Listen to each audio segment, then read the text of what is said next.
How you going? So we've got the Lesbian Action Group and the Women's Rights Network in the cafe today to talk about the upcoming march with Restore. But when we were at the last march, do you want to talk about this interview we did with this woman? She was brilliant. She was savvy, smart, and she's been there before, done it all before, and she just tells it how it is. So it's best coming from her. Yep. So we'll start with this, and then once this is gone, we'll get the chat going for tonight. So this was taken a few weeks ago in Perth. Why am I here? Because like any woman who's awake, not asleep at the wheel, I'm appalled at what's happened, and I really, as well as what's happening to women, the lack of ability to speak out about it. The free speech has just been so shocking. I just cannot believe how bad it is. So anyway, so I'm here. And there's only one question to ask Julia Gillard. Can I ask, did you fight for women's rights when you were younger? Absolutely. So can you believe you're back in the trench? I just said to an old bloody warrior friend of mine, I said, who'd have believed it? But this Julia Gillard, everyone's going on about, you know, what she said. There's only one thing we should be asking her. Julia Gillard, what is a woman? Well, right? Apparently it's come out now that the submissions were clearly stating that she'd been warned that this would happen. Doesn't matter. That was all years ago. It does matter. It does matter because, yeah, I know that.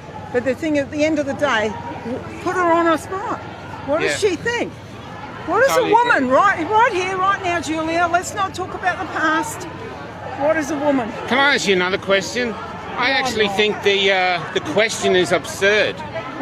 What is a woman? It's not a question we should have to ask.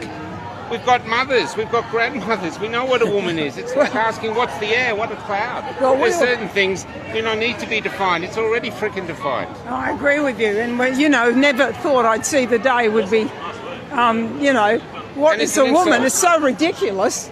I mean, when I was at university, the question used to be, what does a woman want? I don't know if anyone remembers that. Well, oh, that's out the window. I remember that. Well, what's interesting, they never say, what is a man? That's the question that's never asked. It's always just, what is a woman? Absolutely, because it's a war on women.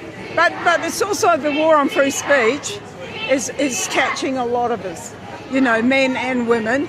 And you can't have freedom of thought, freedom of speech, freedom of association. I mean, what's wrong with these nutcases, And another thing they said... You should come on our podcast. No, they said, this is new. We didn't used to have men sloping in. I can tell you as a lesbian, for about 30, 40 years, we were always throwing men in frocks out of our functions. They were always trying to get in. They're AGPs, transvestic fetishists. Yep. Let's call them what they are. Yeah. Anyway, we've heard that from Miss Lister. Autogynephilia. AGPs. Yeah. But they're really transvestic fetishists. Freedom to be you. Freedom to be you. Freedom to be me. Okay, let's get going. So the first person coming in, I think we're still waiting on one, is Sarah. And Sarah, I believe, is from the woman's... Oh, is Sarah from... Sarah's from the Lesbian Action Group. Okay, Sarah's from the Lesbian Action Group. Hi, Sarah. How you going? This is Kelly and I'm Michael. Thanks for joining us. You're welcome. Thanks for the invite. I'm just sending something to Belle's email. I'm so sorry about this. Just bear with me, but I'll try and multitask. What would you like to kick off with? I'm just enjoying hearing the Welsh accent that I never get to hear except when my dad speaks, so it's great to hear it. He sounds like Tom Jones, but it's great hearing you speak. Why don't we start with the question we asked that lady? Do you want to ask it about, can you believe that you're fighting this fight now in 2026 for women's rights that had already been attained, Yeah, and a lot of it have been taken away, not by blokes, but by women.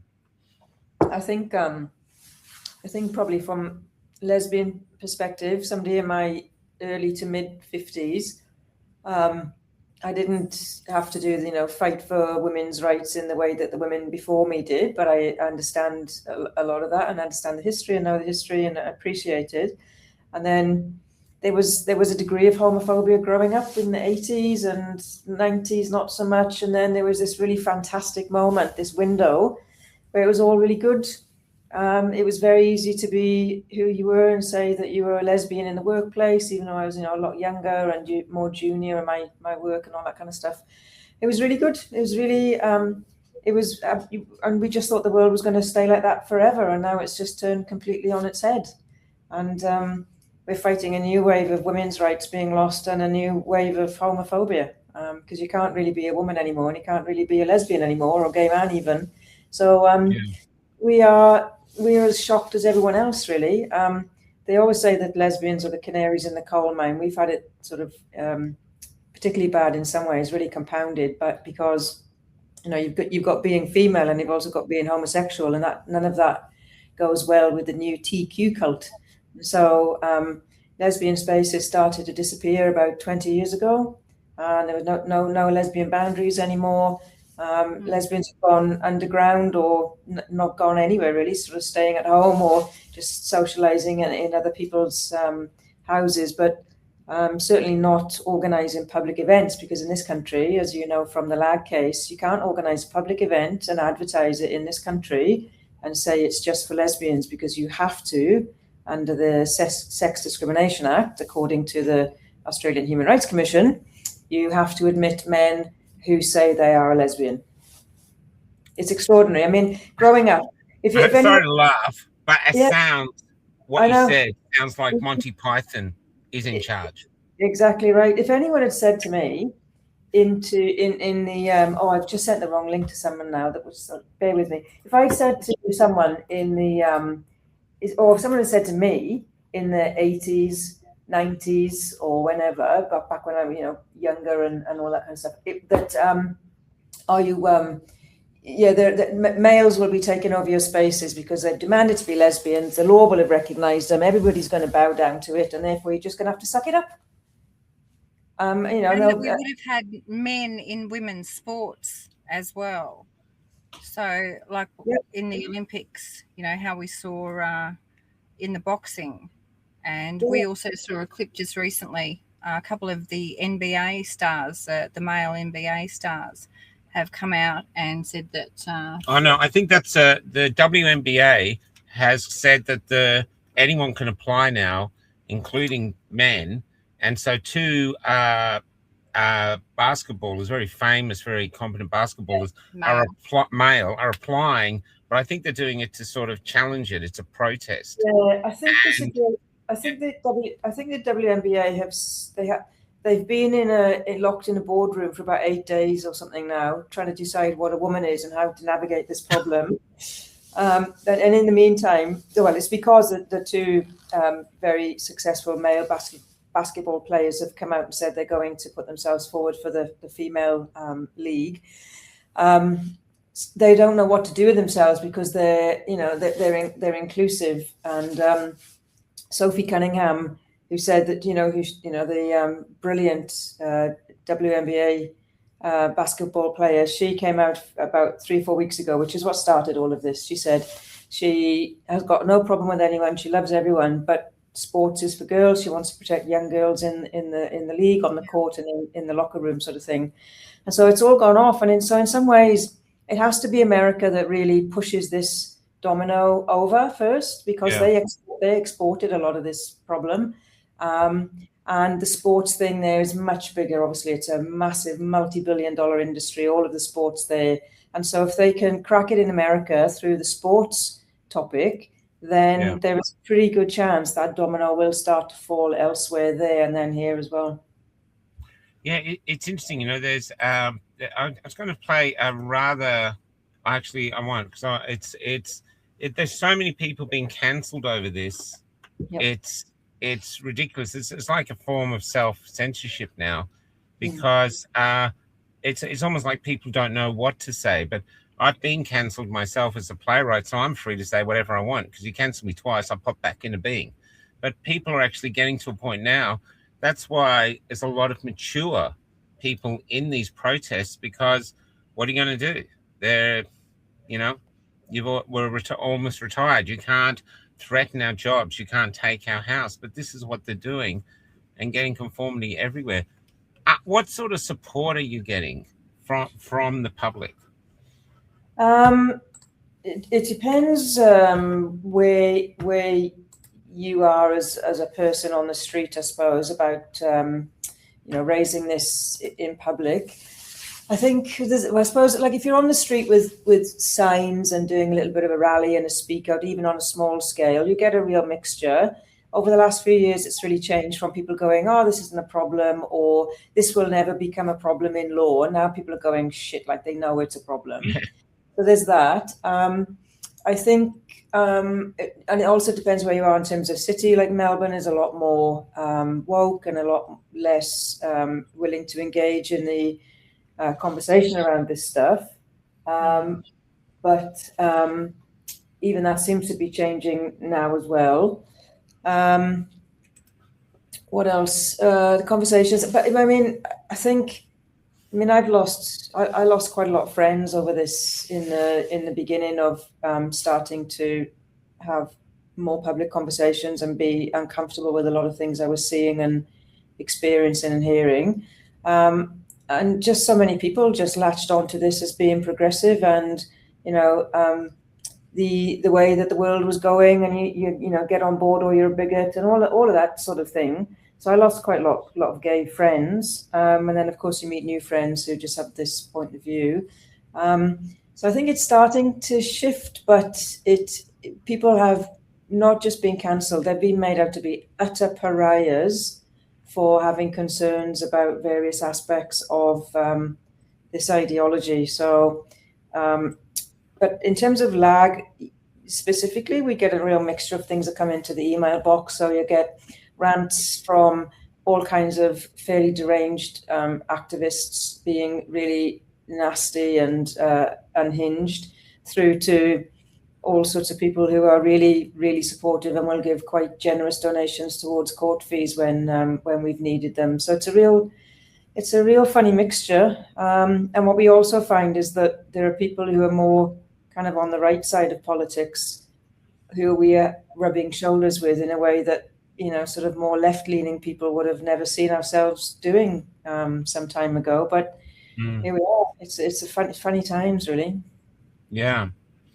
Sarah, how has the emphasis on gender identity affected women and lesbians in particular to organise, meet and advocate in spaces that prioritise biological sex?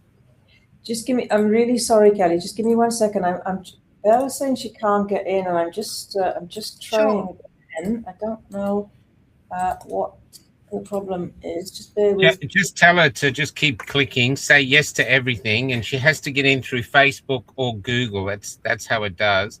But just say yes to using camera, yes to using microphone, and then just keep clicking, and eventually you should see us. Yeah.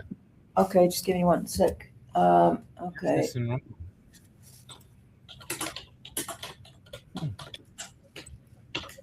You're not able to dial anybody in on this app by the look of it, are you?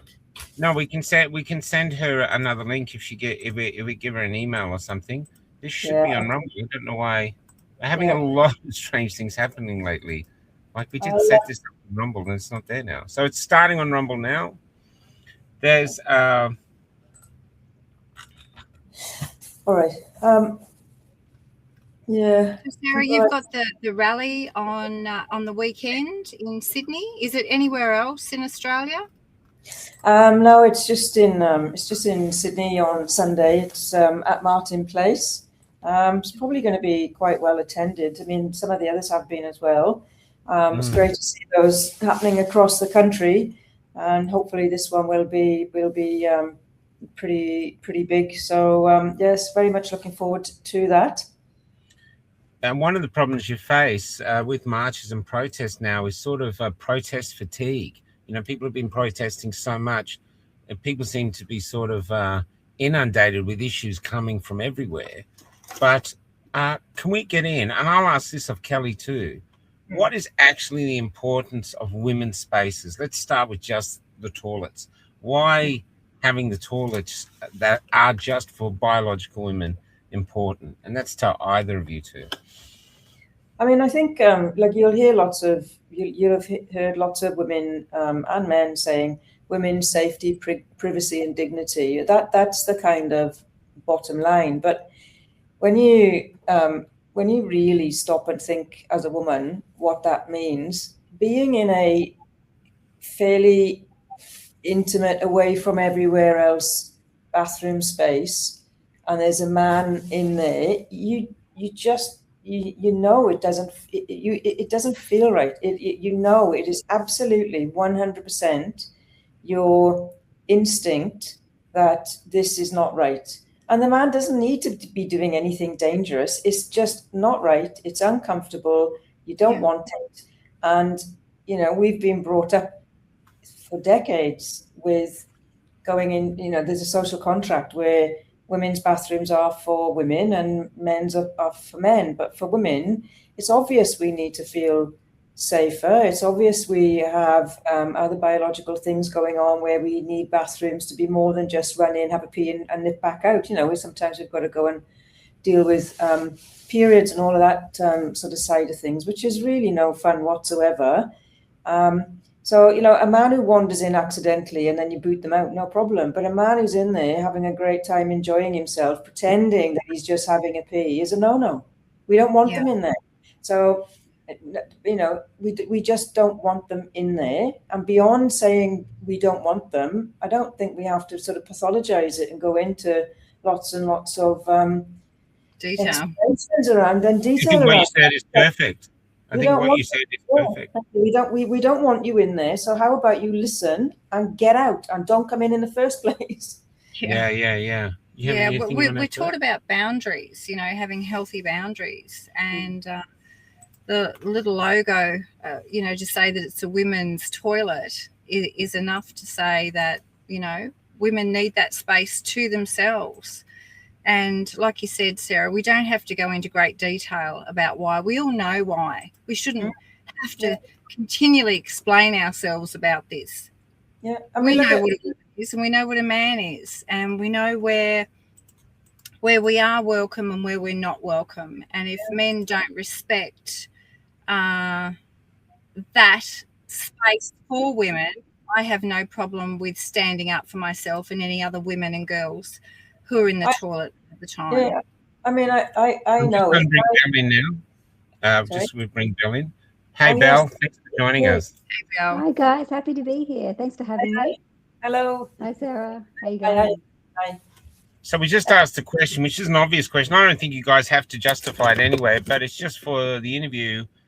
Is asking why are women's spaces so important, you know, from including women's sports. But say the toilet, why is the toilet from a woman's point of view so important to have a place for only biological women?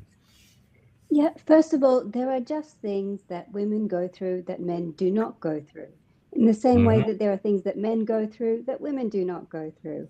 And we just want a basic bit of separation, a bit of space of our own, to be able to do those things and not have to worry about people who don't understand, who are maybe engaging in some kind of voyeurism, people who do not experience the things that we experience, coming in and intruding on that space.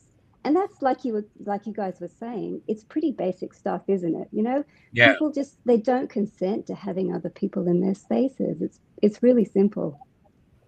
Can I just say, from a man's point of view, this is how men see female toilets, a mysterious place that's sacred for women. And men, we don't do anything. I mean, there's a few gay guys that do, but most men, as soon as we enter the toilet, we shut up. We don't talk. We don't look at each other. We get in, we do it, we get out. That's it. Right. It's not a social gathering. It's nothing. It's just like get in, get out, and then we start talking. Well, we know that women have to wait for cubicles. They have to do this. So it's more of a social place and a safe place for doing makeup. And we get that. If we go to a bar with women and the two girls go to the bar, we know, okay, let's get a drink. It could be a while. And we're okay with that because it's sacred. Yes. And we learned that in grade 1 when we're playing kiss chasing, and that's Barleys. You can't go in. You know, Yeah, I know it sounds silly, but it teaches you this is it. You don't go in there, boys. And and I it's don't great see that why you we're know that. fighting this now. Exactly. It's crazy that we're here, but you're right. It's the women's bathroom. It's also just a place where you can go and take a break.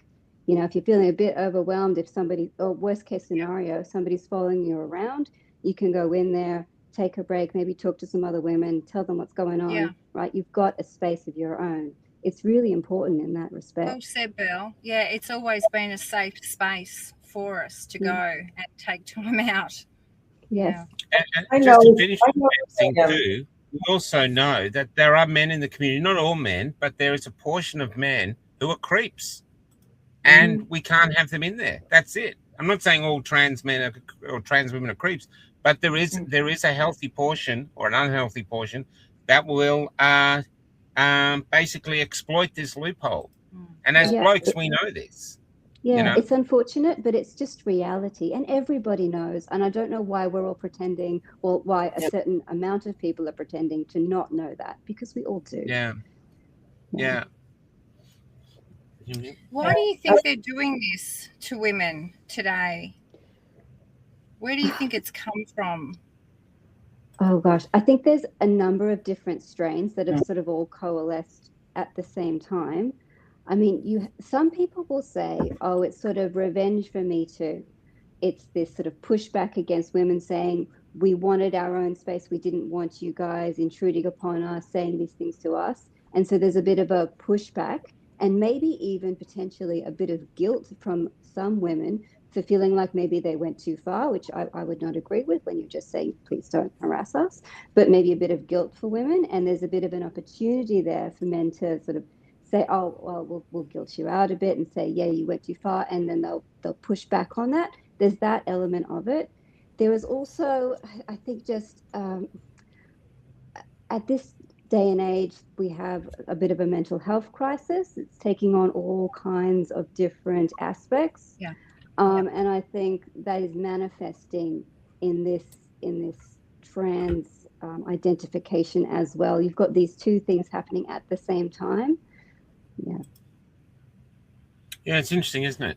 The other thing is sport. I've got a friend here, Forsh. He's a coach for his daughter's team, and but they're now having trouble because there's so many trans. That's his daughter there.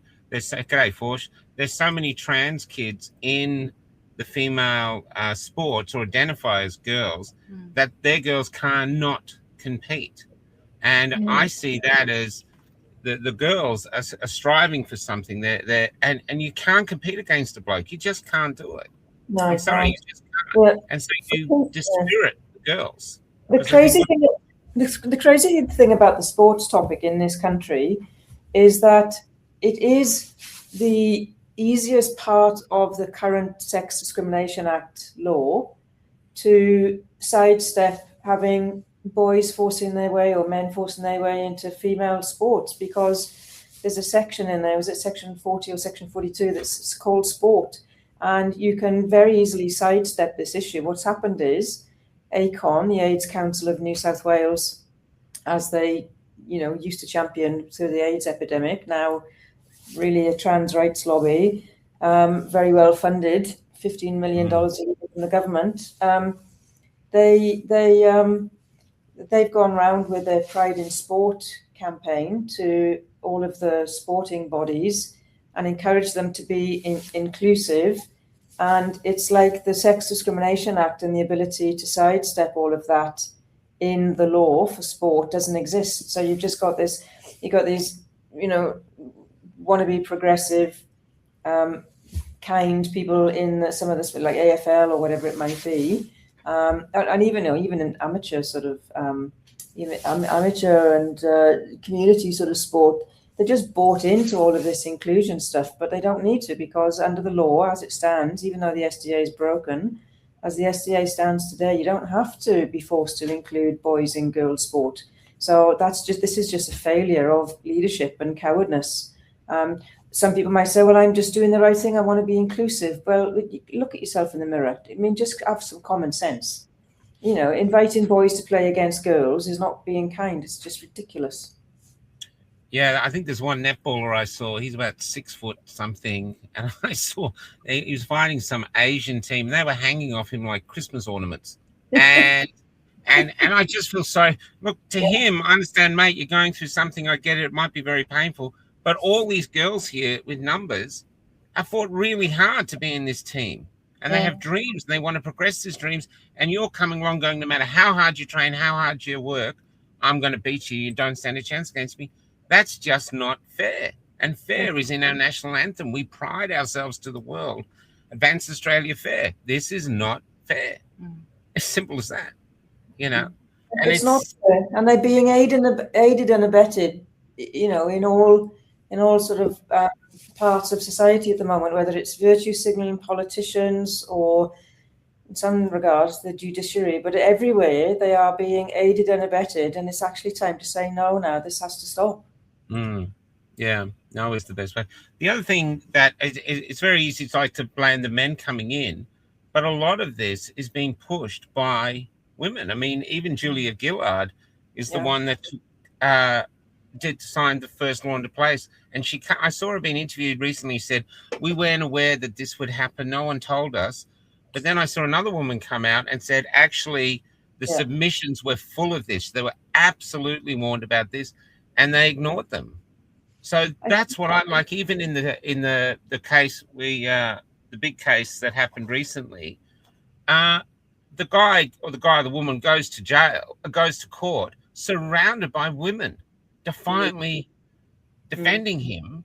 Yeah. But they're taking away their own rights. That's what I don't understand. It's like empathy. It's just what they're calling suicidal empathy. It's like cutting off your nose to spite your face. And it's also like a cognitive dissonance. I think it's women who actually have been very fortunate enough not to have had anything bad happen to them in their lives. They haven't been close to the sort of men that they are defending outside of defending them in a theoretical context, like in court, theoretical, isn't it? You're not directly impacted. You're just a mouthpiece for your client. It's very theoretical. They don't know how valuable it is. They don't know what they're giving away. Yes, I really do think it's a disconnect between this looking through things in a theoretical, feel-good, slightly suicidal, empathetic kind of way versus the actual reality of what it's like dealing with some of these people in real life and what they are, the damage they're doing in real life. They seem to be removed from it. That's kind of the best way I can explain it, really. Do you think we might not have been here? Sorry, might not have been here if we could have discussions. Like, there doesn't seem to be any way to actually have just healthy debates. It's just sort of been thrust upon us. I feel like there's a new morality being laminated across our common sense. And what we're having here is common sense things. Do you think this is a part of it? And maybe that's the way going forward, of just having conversations, Very much so. And I think what tends to happen is organizations or governments, like the Australian government, they tend to buy into these things. It all seems very simple and well-meaning to start out with. And then once they have, and they start to realize that the consequences are actually quite extraordinary, then they don't want to backtrack because it's too embarrassing and there's too much responsibility there. So you just get stuck in this place where they don't want to have a conversation about it at all. They shut it all down, and you never have these really complicated and important conversations that we're trying to have now, and that you're right, people deserve to have. They're really important. So there was also in the trans rights movement, there was also a deliberate policy of no debate. So you can sort of trace that back, 10 or more years. But it was, there's no debate. This is settled science, and so that no debate thing, putting that iron curtain down, extended through to everything. We haven't been allowed to have these conversations because it was a deliberate stance of no debate, and if you raised it, you got your head taken off. Yeah, well, that's right. I mean, there's people here in the comments saying Megan and Mog, we're being censored. So there is no discussions anymore. And you're right. It's about everything. We don't have these great debates even on our social media. It's like one side or the other, and that's not going to fix anything. And to stay from our perspective, I got nothing against trans. If you feel you're in the wrong body and you want to make that journey, I realize it's a hard and arduous journey. I wish you the best with it. And the fact that we've got the medical ability to help you with that, this is where we are. But I do have some fears that it's going into schools too early and all this other stuff really bothers me. But if you're in your 20s and you really feel you need to do this, I have a trans friend who's done the journey 30 years ago. She had every week, she had to go see a psychologist. They wouldn't let her change until they were completely convinced that she was on the right path. But you don't, I think one of you said it today, it's not a human right to be invited to every party or something like that, one of the lawyers said. And so the lesbian or women are having their own space. Great that you've changed, but you're not invited to the party. This is for biological women. And you women, I'm sorry, you go through a lot more stuff than men. And most men are aware of that. So having your own space is like, we can't be in a situation where the law of the land is forcing women to seek permission from a handful of unelected bureaucrats down at the Australian Human Rights Commission, begging for permission to get together as just women or to open a business or a gym of any sort. Like Sal Grover was just, not that she didn't even know she needed an exemption or what the SDA was at the time, but women are expected to know about the Sex Discrimination Act, then they're expected to apply for an exemption. You won't get it. There are no live exemptions to the Sex Discrimination Act on the AHRC website today, including for domestic violence refugees. So you're supposed to know all of that stuff as an ordinary citizen in the street. You won't get it anyway. Why should we be begging a handful of unelected bureaucrats in the Australian Human Rights Commission for women to get together, or men for that matter, by ourselves as grown adults? The law, the SDA is broken. We shouldn't have to have exemptions, but that was working for a while. But now they don't want to give exemptions because they're on the side of gender identity ideology.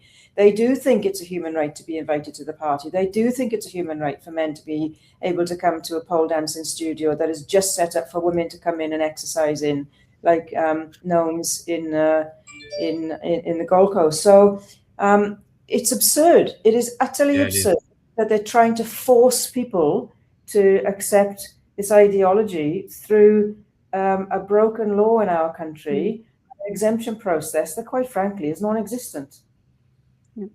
So I can talk about LAG's exemption if you want, just briefly, and then maybe I'll just hand to Belle if you want to talk about the rally. But so LAG applied for an exemption in 2023. They put it out to public consultation. Even that needs to stop. I would like to get rid of the AHRC altogether tomorrow. But if they hang around and we still have to give them $40 million a year, why should there be a public consultation option? So a group of adult lesbians wanted to get together in a $90 million Pride Centre in Victoria on International Lesbian Day. And they applied for the exemption. The AHRC put it out to public consultation. The first round involved Equality Australia and 14 other activist organisations working against us. We still got the numbers. We still had Trans Justice Project and all sorts of others. We still had the numbers. And so we had the public consultation was in LAG's favour. Well, LAG didn't suit the AHRC. So they said they were going to refuse us anyway, and then put it back out to consultation. And even the second round came back. We had the numbers. 99% of the submissions were in LAG's favour. They refused the exemption anyway. It's just the public are basically on your side from what we've seen. When we did that march in Perth, we've been in marches where the public's not so friendly. All the public were like this. They're all on our side. This is being forced upon us. And now the Labor government is giving all these groups like $2 billion. And I know we want to get to the march, but before we get there, can we talk about the conversion therapy bill of 2026? Because I didn't realize what that was aimed at. So can one of you inform us about this conversion bill?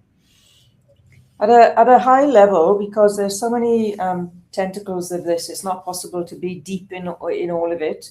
But there's a new wave of conversion therapy, but they've inverted it. They've sort of flipped it. So obviously, people know the term conversion therapy and banning that in relation to homosexuality. Good.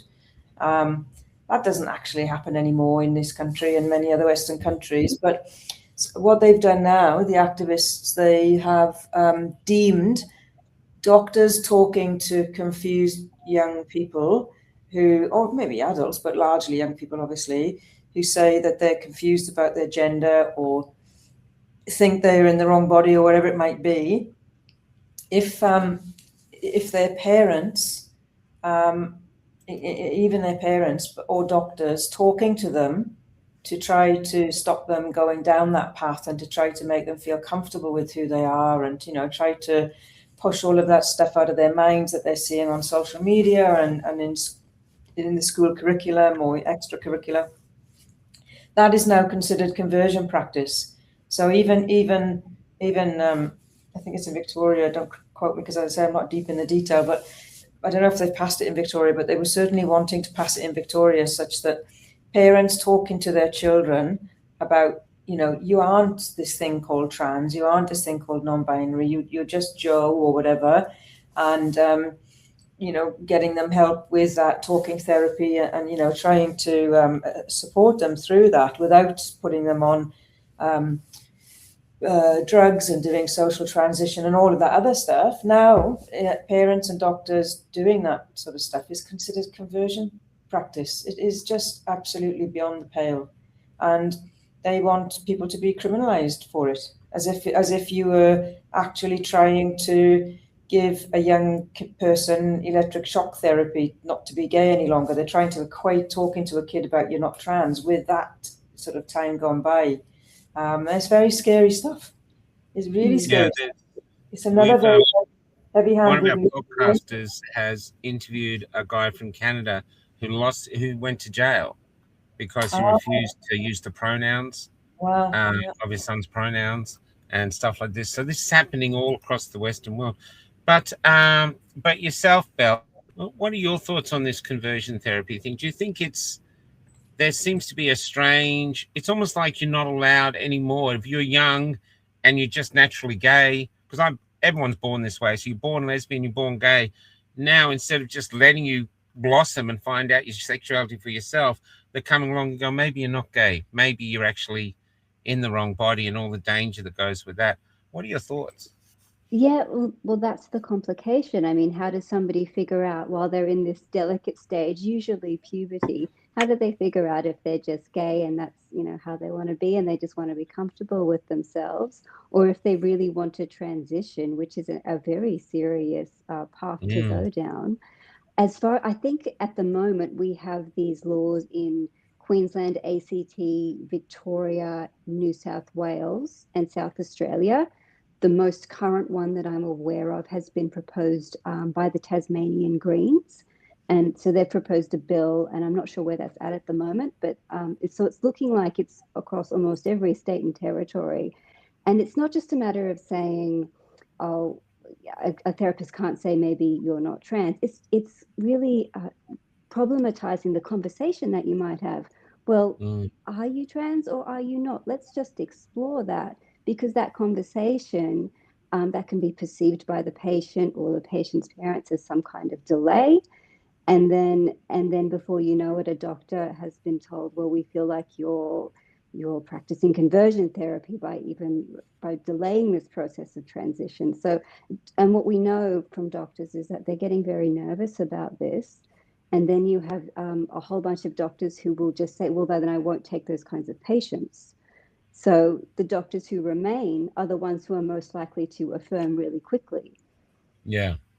Look, I find that terrifying. I mean, the puberty blockers is what they give sex predators in America. and it's very damaging to children.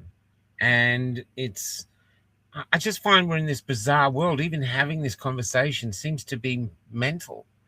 You know, it's hard. You're trying to stay articulate and nice, but you actually feel like saying, you just want to call it out for bullshit. You know, and the thing is, there's 8 billion people on the planet. I'm 60 years old, so I'm to say 2 or 3 generations behind. I don't know his. We didn't have sex education. I'll tell you, sex education for us in school, this really happened. We were about 12, and a nun, all dressed in the regalia, sat before a video screen where there was a projector, and the only thing I remember is she was looking like this at the class, at the boys. And if anyone laughed, she was like, woof. So you just stayed silent, and we were giggling. And it had this thing, I won't be too rude, but it had the back of a young man facing away. It had a sheet over his part, so you just saw his back. And the voice said, sometimes you wake up at night and there'll be a wet patch in the bed. Don't worry about it. Turn over. It'll dry soon. That was it. Now, even though that was our only sex education, those who were gay went on to be gay. Those who were lesbians went on to be lesbians. And the rest of us bred the next generation. We figured out who we liked to fuck, and we did it all ourselves. We didn't need the government helping us at all. We didn't. Humans are very like every other planet. We got sex in the bag. You certainly don't need the government. You don't need to identify a woman to know because we're after a woman. If you're a bloke and you like women, you don't need to be told what a woman is. You know what it is. You know, so this is the nonsense that I struggle with. Sorry, Belle, I didn't mean to interrupt. Oh no, it's all good. Go on. No, that's it. To me, this is like crazy town shit. You know what I mean? What are you doing? Just let the kids be kids. Let them figure it out for themselves. And if they need assistance as they hit their 20s, no problem. Let's help you. And this comment on the screen now, there's no long-term data on using puberty blockers on children. Yeah, because this is so recent. Why would there be data? You know, it would take a very long time. You'd have to observe people over a lifetime to figure out what the results actually were. And of course, we haven't done that. We've only started really doing this in earnest in the past 10 years or so. So we just don't know.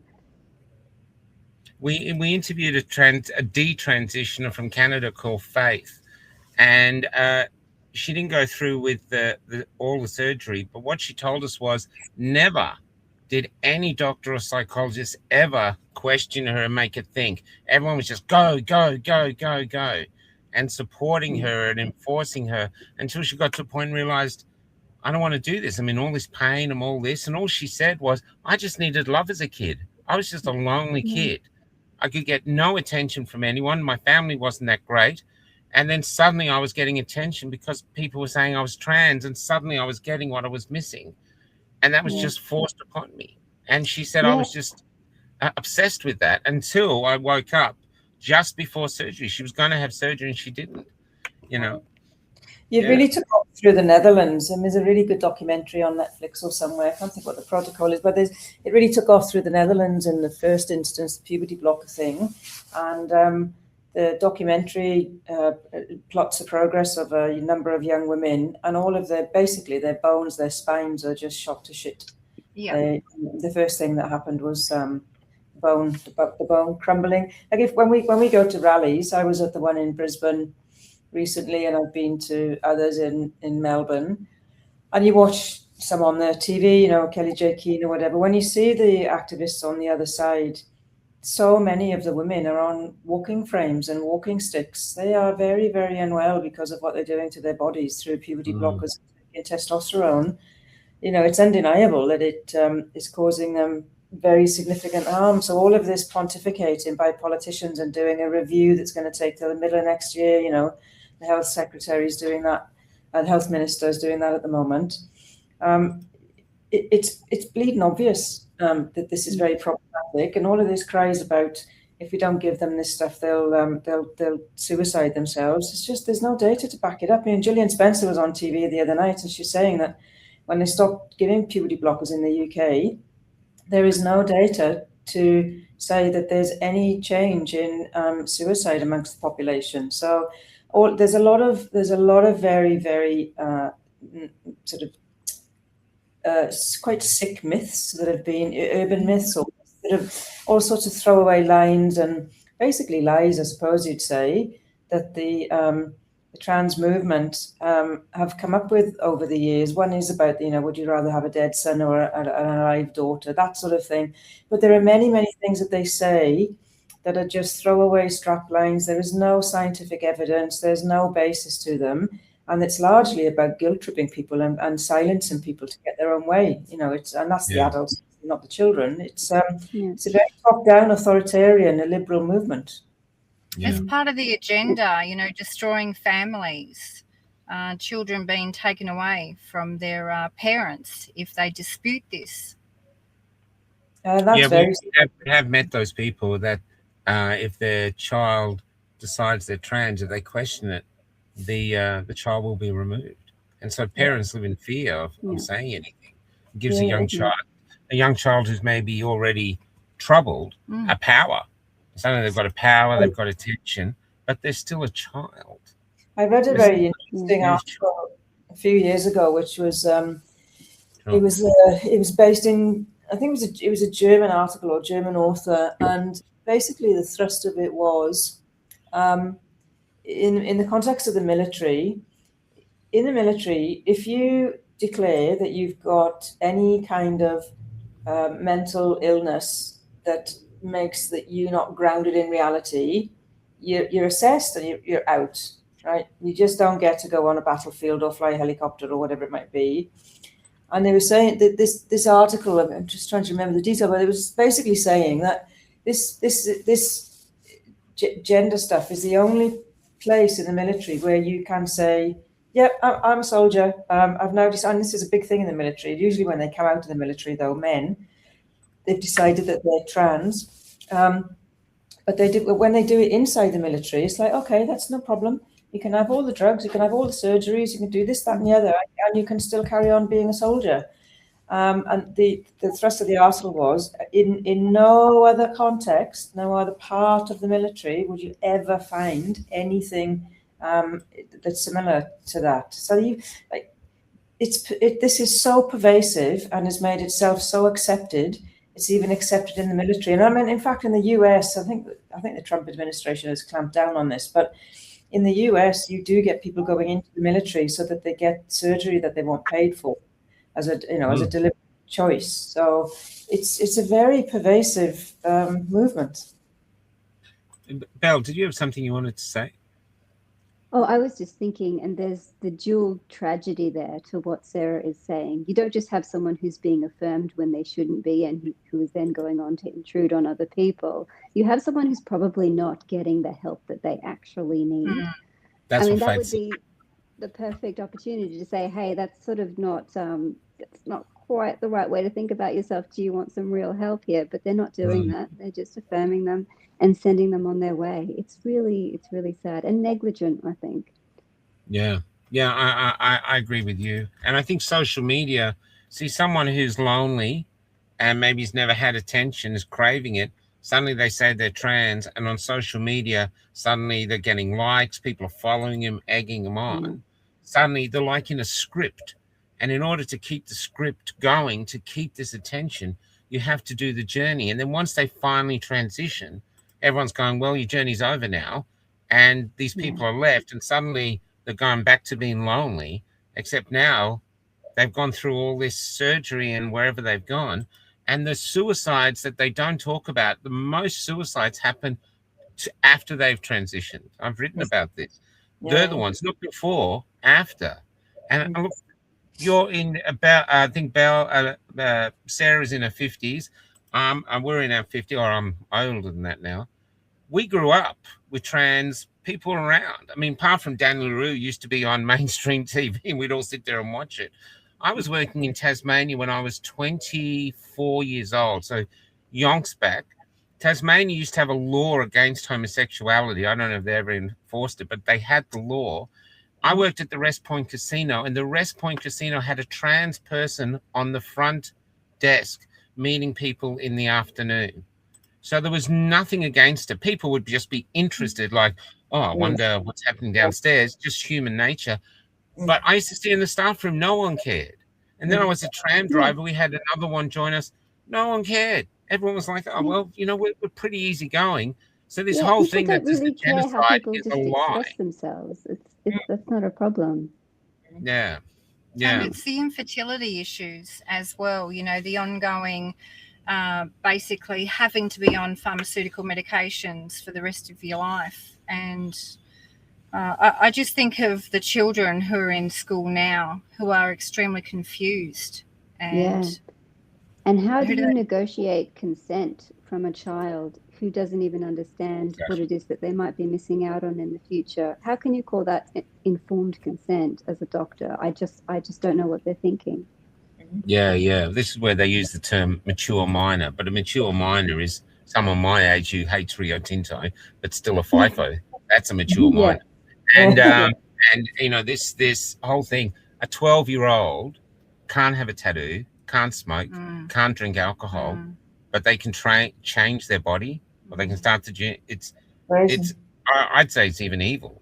I just think it's because the child doesn't know. The child is just craving purpose, identity, belonging, love, acceptance. It's extraordinary. Well, the media in this country, like in all of the Western countries where this has all taken root, is also a problem. And the ABC is just a joke. They just do puff pieces on trans women, drag queens, and then they've got this ridiculous Instagram profile called ABC Queer. And you know, one story, what do they call it, carousel. One thing they took down. They were glorifying this young woman who'd had a double mastectomy, and there was a photo of her in a bathroom in the mirror. I think they got so many complaints they did actually take that one down. That's with the scar.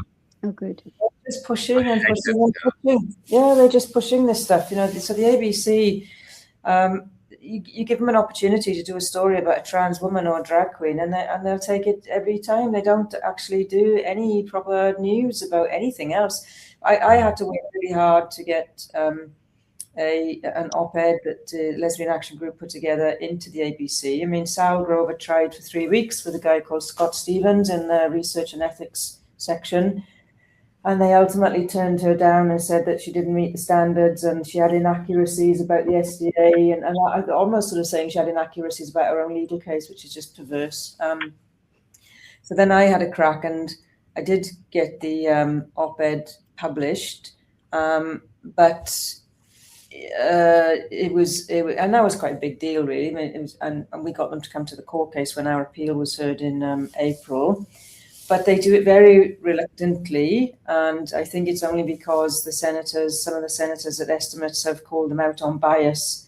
I wrote directly to Hugh Marks at the ABC and said, come out of ACON. That was one thing. Second thing, said, how about you covering something that we've got to say at some point? And I mean, that panned out for whatever reason, but they don't willingly knock on the door and cover stories about Lesbian Action Group, Women's Rights Network, Women's Forum, Sal Grover, Kiralee.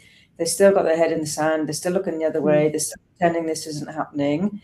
And, you know, there'll be another round of estimates in October, and no doubt they'll get called out about it again. And Hugh Marks will sit there and deny that they're biased. And of course they are biased. I mean, even to the extent they're just wasting our money, and they've got an army of these really young, progressive, woke journalists, you know, early 20s kids, basically. There was one the other day, she called herself a national business reporter. It was a pointless story that my dog could have written about a trans woman getting driving insurance or some nonsense. It's not news. Why are you being paid to do that? What's that got to do with anything? You know, so it is just beyond the pale, the stuff that they publish and call it news, and then turn up at Estimates denying that they aren't biased to people with views like myself and Belle and Sal and others. You know, it's extraordinary. I interviewed a trans who become a woman in a become a woman, but there's in Queensland, but they were in Victoria in the harsh lockdowns when you couldn't get an operation. So if your grandmother's hip was gone, you have to wait it out. Everything. They were allowed to do the transitioning, get all paid for, in the harshest part, when the harshest lockdown, when no one else could get surgeries. Well, I And think they actually talked about that in the interview, like they were stunned by it, but they did it. there But was yeah, a team. I'm just too. It's like there's like they're creating a privileged class that has power and is protected, and you can't say shit against them, and we just have these issues: toilets, sports, and leave the kids alone. That's it. Yeah. Yeah, it's everywhere. Especially Young girls. So I just to finish that point. There's a teenager flown from Melbourne to New South Wales for surgery during the lockdowns. It's well known that happened. Sorry, Bill. I was going to say on the privileged class point, I mean, especially when men and women as a class, they don't have any functioning definition in Australian law. So the only people who are sort of clear in the eyes of the law are trans people. And so if you're the only person who has a proper definition, then you're the only person who has a proper set of needs and risks associated with you. Nobody else does. So of course you're going to win out in every single, incidence of, balancing rights, that is exactly what is happening. We have a privileged class of people because they're the only class of people who have any real sort of definition. And the way that ran true, so the judge that upheld our appeal to be able to go back to a tribunal to fight the refusal of our exemption, Justice Mark Mashinsky, he said that the tribunal had given decisive weight to the harm that would be caused to the people being excluded, not coming to the lesbian party. And he said that's a no-no. There is no hierarchy of human rights in the Sex Discrimination Act, which is why he called the guidelines that they've been using since 2009 deficient. So he said they've given decisive weight, therefore preference, to the people that wouldn't be able to come to lesbian events over all the lesbians who apparently don't have any human rights. We have a lesbian here. From a lesbian lens, could you please? Oh, do you want to finish, Belle, and then we'll ask this question? Oh no, go ahead. From a lesbian lens, could you please give us your take on the plus in the LGB? Well, it's much longer now. It's almost its own alphabet. So, what is your thoughts on that? I'll show that. I'll send that to Sarah. The plus. I mean, look. When I was in my 20s, for about 5 minutes, when I was a student, we started to call ourselves queer because there was this fun, little new thing. It was a bit American, Now queer means something completely different. The trans thing, a bit like you, I suppose, Michael. There were trans people on the periphery of the gay scene here and there in my 20s, 30s, but in my 40s. Now it's just completely changed. Like it's just become like a truck, and these are straight men wearing certain clothes coming into all sorts of gay spaces and lesbian spaces, underground techno clubs and things like that. They're not trans, they're not gay, they're straight men in lingerie, right? We don't want them only 12% have the operation. So the stats say only 12% actually go through the operation. So the rest will have all their gear. So they're lesbians with dicks. We live in a world where lesbians have dicks. I mean, sorry to be rude, but we live in that world. They're men. Yeah, they're men. They call it dick. So look, I don't know what you mean by plus being. I think years ago there used to be a gay scene. You'd go to certain bars, you'd only see largely gay people in there. You might go in you might take a straight friend or whatever, but there were places that were created as little havens, and that's where you'd meet partners, or you meet friends, and you'd party and all that. So that's just kind of been blown away to a certain extent. I mean, gay men still have a lot of spaces, and they party harder and more and all that kind of thing. But I don't think there is I don't even like the acronym. I just refuse to be associated with LGB, blah, blah, blah. I'm just a lesbian. I'm a normal person, a working, sensible, successful person I'm kind, I'm switched on. I don't want anything to do with anything that's cult-like. I'm just an ordinary lesbian. But the LGBT blah blah acronym. One of the things I really like to, I've spoken to some politicians. It's impossible to do this, but I want them to stop using the acronym. If you're talking about gays and lesbians, call us gays and lesbians. If you're talking about the other stuff, then be clear what you're talking about, but stop lumping us in together. It's offensive. Yes. How do we turn this around, Belle? So there's a couple of ways, I think, to skin a cat. In Australia, because we have the sex discrimination law and then federal law, and that sort of takes precedence over all the state laws.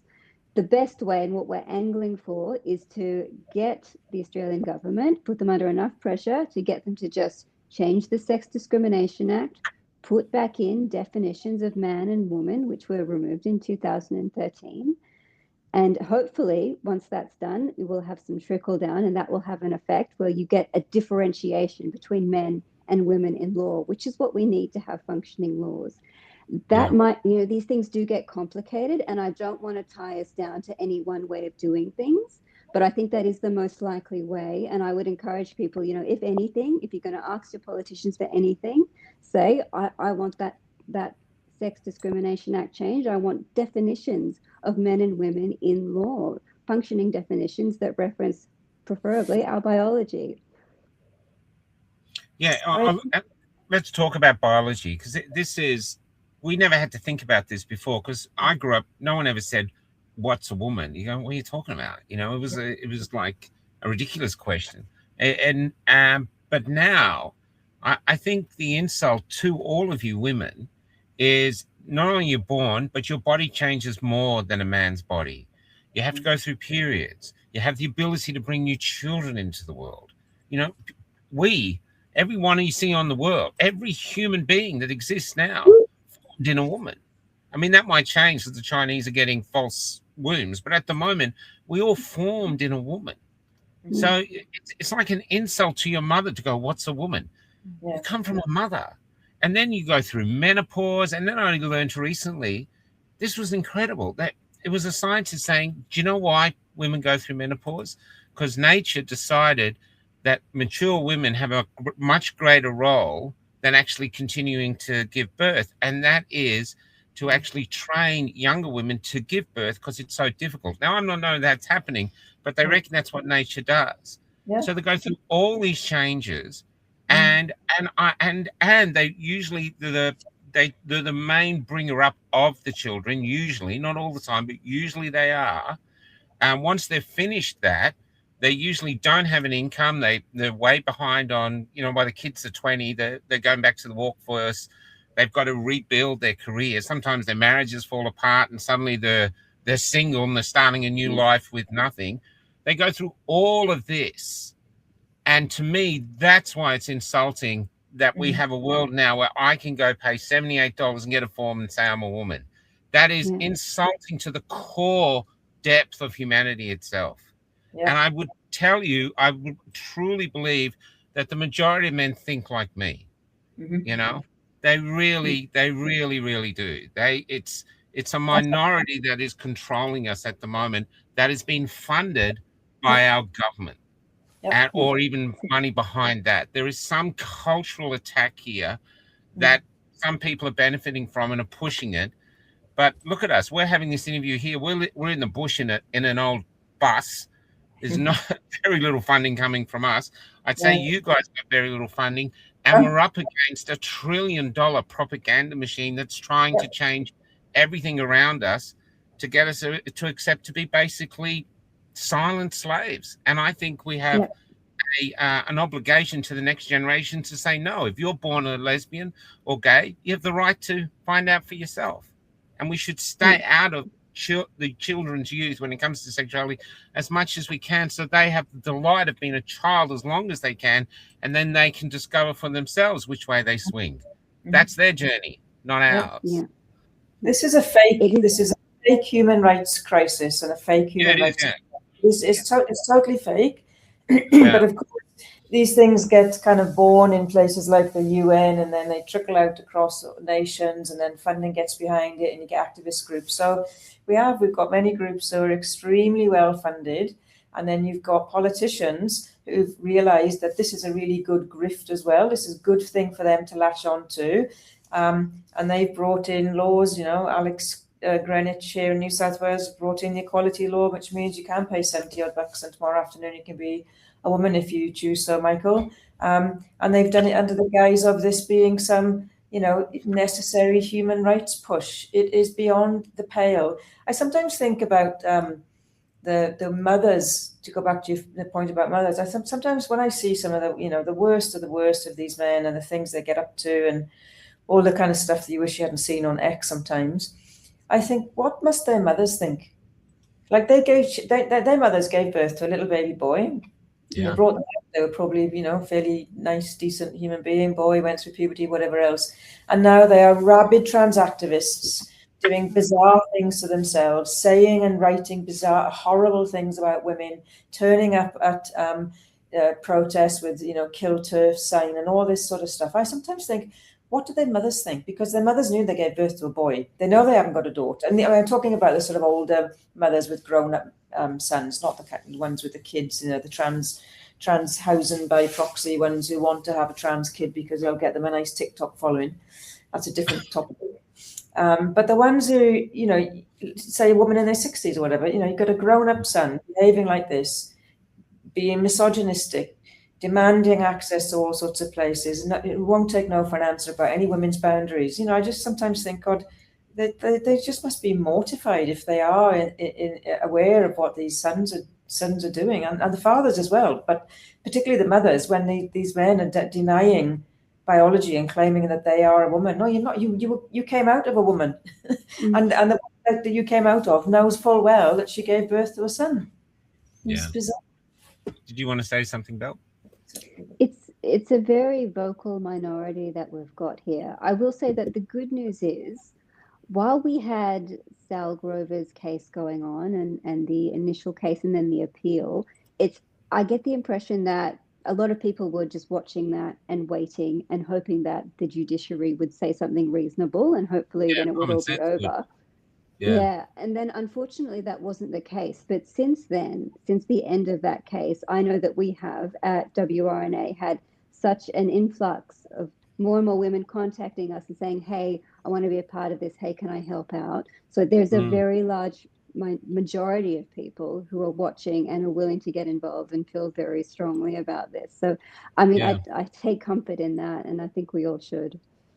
So it's going to come from the change is going to come from the bottom up. It's going to be like a grassroots movement where the politicians realize if we push this, they're going to vote us out at the next election. Yes. And I that's how we change it. We get a politician go, you keep backing this, then say goodbye to your seat. Yeah. People are just fed up. Harbour thinks it's a culture.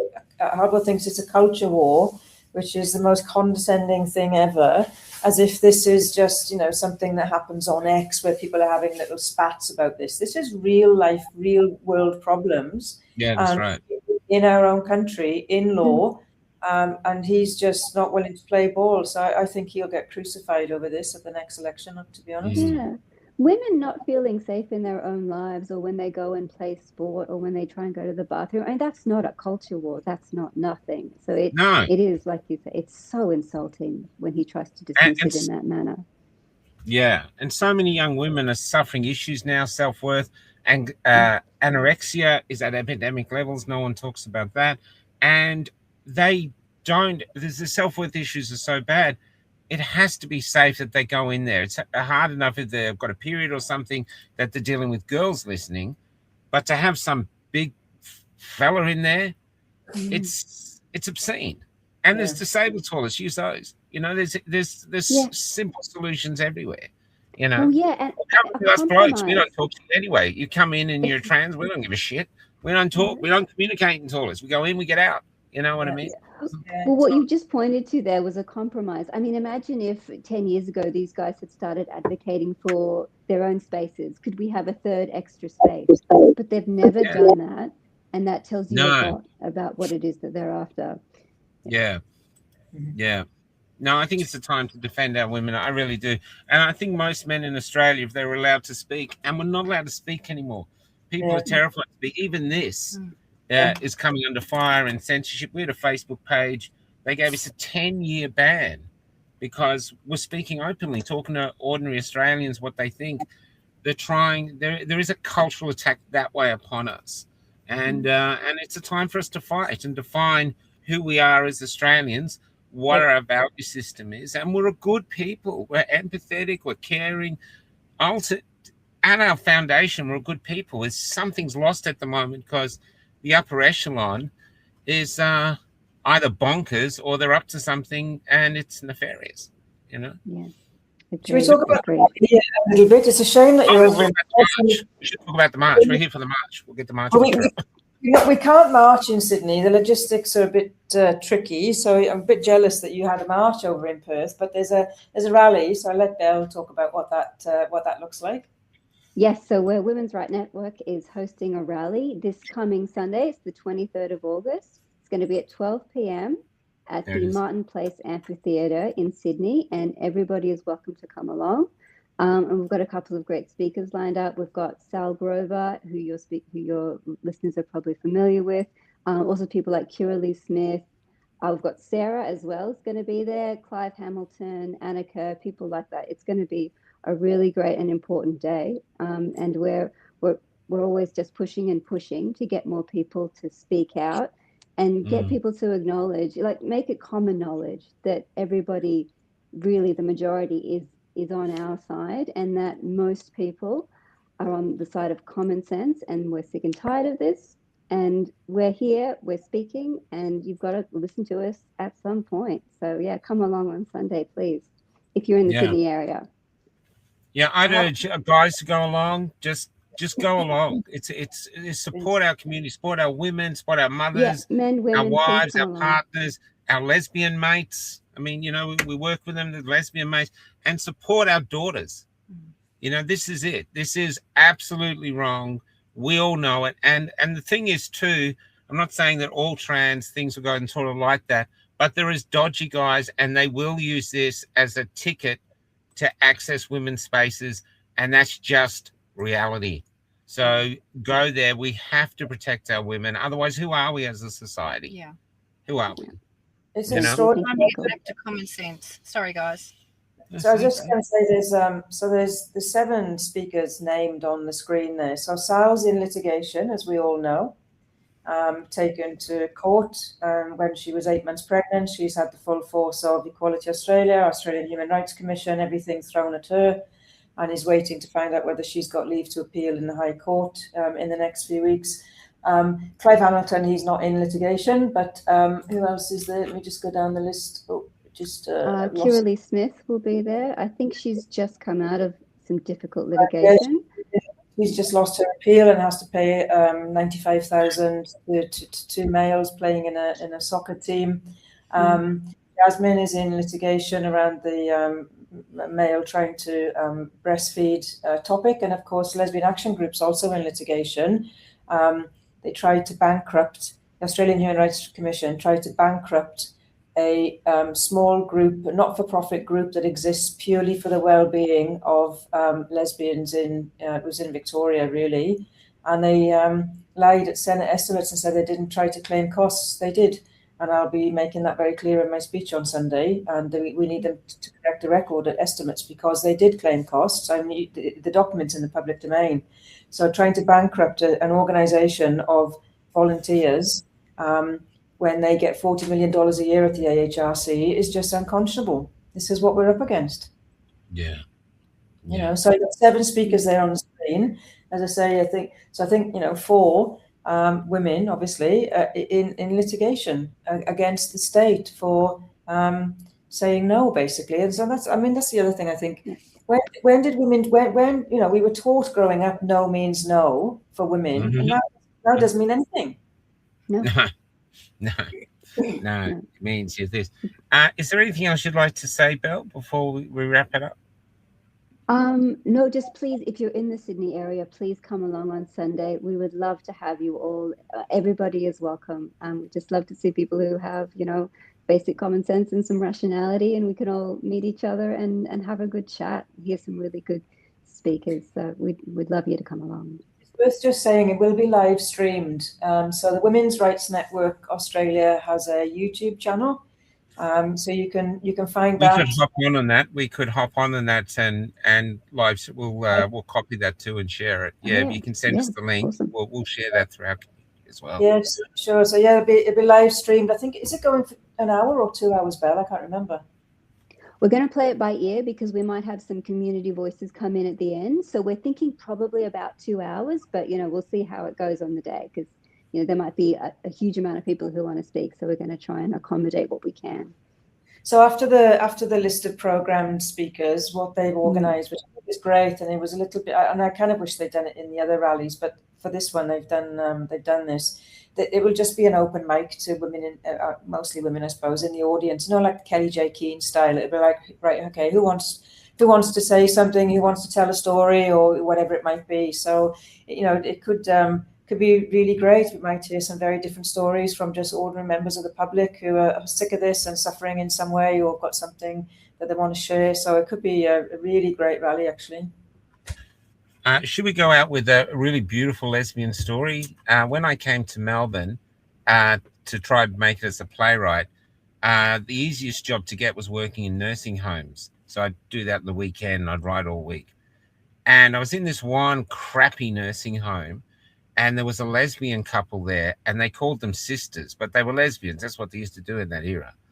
And one of them had full-on dementia, and the other one passed away. And the one with dementia, she was just this old thing, used to walk around always happy. She was so demented that she didn't know her partner had died. Oh. And so what they did, I know that sounds sad, but what they did, the nursing home was full of these old women. They had no visitors, had dementia, were bedridden, no one came. They used to put them in the bed where the partner had been. And so these women who had no one left, there's about 3 of them died under the care of this beautiful lesbian who thought they were her partner. Oh, wow. And that's how they left. I always thought it'd be a beautiful film or something. And eventually she died too, but they put them in there. And I don't even think it was a sexual thing. It was just love and caring. They were past that age. Yeah. But comfort and human touch. It gives me goosebumps now. I remember at the time thinking, this is so beautiful. Yeah, and it is. No one cared. As a society, we thought, let them be. Who cares? They're lonely. They're here. And so that's what I'm saying. At our heart, we're a good people, but they're laminating bullshit morality, false morality over us, or they're trying to. And that's what we have to rally against. So I urge you, go to the rally, just turn up, just be there, defend our women, defend their rights. It's a worthy cause. Yeah, that's lovely. Thanks, Michael. Thank you both. No worries. All right. Okay. Thanks both. A song called "The Lowly Ballerina." This was written to my daughter, and the thing is, up ahead and just out of view, the world is waiting for you. And it's a song, we've put it with this demented woman who used to be a ballerina. And anyway, you'll see it for yourself. But this is a homage to the beauty of women from an old man's perspective. Don't read that the wrong way. Okay. See you guys. Bye. Right. Thank you. Have a good night. Thanks. Bye. Bye.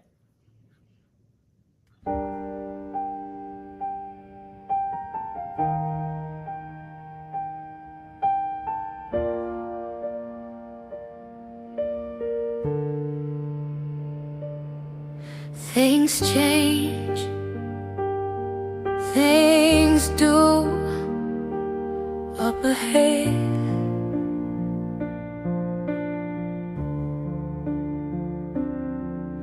The story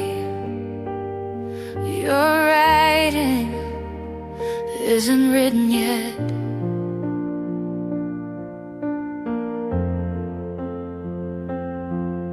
This evening is only a paint. In the morning, your writer will begin again. you breathe is never dry, and you won't predict your course, no matter how hard you try. And while there will be more frustration and pain,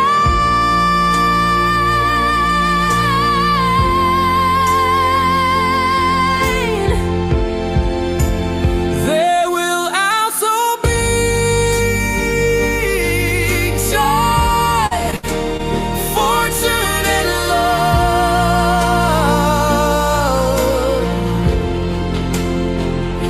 Up ahead and just out of view, the world is waiting for you. The world is waiting for you. Up ahead and just out of view, the world is waiting for you.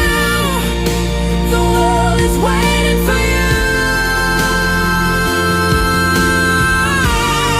So let me be your cure. I'll push your fears aside. Together we could find your answers. And when it gets too dark, so dark we just can't hide, we will let love, oh, we will let love be our guide.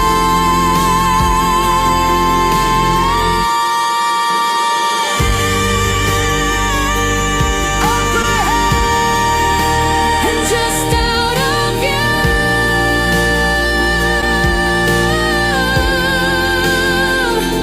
up ahead, I promise you, ahead and just out of view, the world is waiting for you.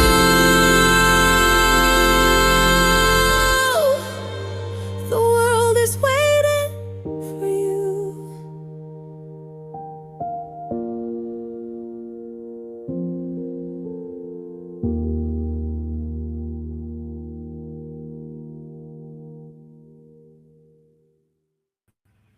Just before we go, we got Wollstonecroft on tomorrow, so prepare yourselves. Wollstonecroft is gone. You did great. Thanks, babe. Okay. Thanks to the ladies for coming on, and please get to the Sydney March if you're in Sydney and you can. Take care.